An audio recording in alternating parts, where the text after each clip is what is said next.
పెనం పెట్టుకునేసి అందులో 1 కప్పు పెసలు వేసుకొని ఫ్రై చేసుకుందామండి.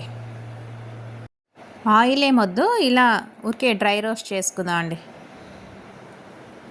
కుక్కర్ పెట్టుకునేసి అందులో 2 స్పూన్లు ఆయిల్ వేసుకుందామండి.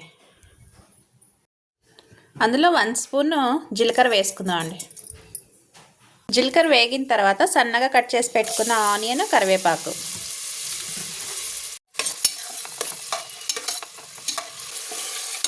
చూడండి, ఆనియన్ అంతా బాగా వేగింది కదా.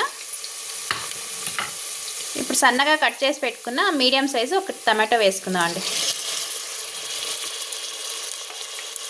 ఈ టమాటో అంతా బాగా ఫ్రై చేసుకుందాం. ఈ టమాటో మగ్గేలోగా మనం మిక్సీ పెట్టుకుందామండి. పచ్చి కొబ్బరి, కొద్దిగా కొత్తిమీర, కారానికి సరిపడా గ్రీన్ చిల్లీ అండి. నేను 7 తీసుకున్నాను గ్రీన్ చిల్లీ, మీ కారాన్ని బట్టి మీరు తీసుకోండి.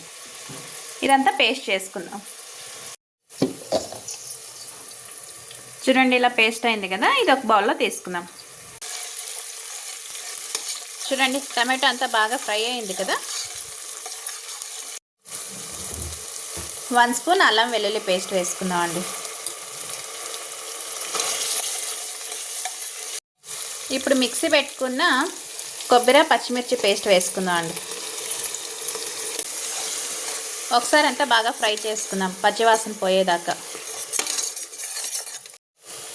1 స్పూన్ పసుపు, రుచికి సరిపడా సాల్ట్, 1 స్పూన్ ధనియా పౌడర్. ఇదంతా వేసుకొని బాగా ఫ్రై చేసుకుందాం అండి.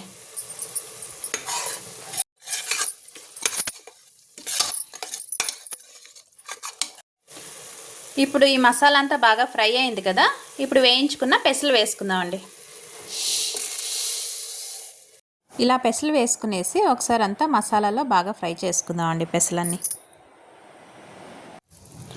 ఇప్పుడు వాటర్ వేసుకుందాం అండి. నేను ఇందాక మిక్సీ జార్లోనే వేసుకున్నాను వాటర్. ఆ వాటర్ వేసుకుందాం. నేను 1 కప్పు పెసలకి 4 కప్పులు వాటర్ వేసుకున్నానండి. ఇవి వేయించుకున్నాం కాబట్టి మనం 4 కప్పులు వేసుకోవాలండి. మీరు పచ్చి పెసలే తీసుకుంటే సమానంగా వేసుకోవచ్చండి. ఇప్పుడు 4 విజిల్ వేసుకుందాం అంట. ఇప్పుడు కుక్కర్ మూత వేసేసి 4 విజిల్ వేసుకుందాం అండి. చూద్దామండి, 4 విజిల్ అయిపోయింది. చూడండి, వాటర్ కూడా కరెక్ట్గా సరిపోయింది కదా. పెసలు కూడా బాగా ఉడికినాయి. ఇప్పుడు ఒక సర్వింగ్ బౌల్లో తీసుకుందాం అండి. ఎంతో టేస్టీ అయిన పెసల కర్రీ అయితే రెడీ అయిందండి. మీకు ఈ వీడియో లైక్ అయితే లైక్ చేయండి, షేర్ చేయండి.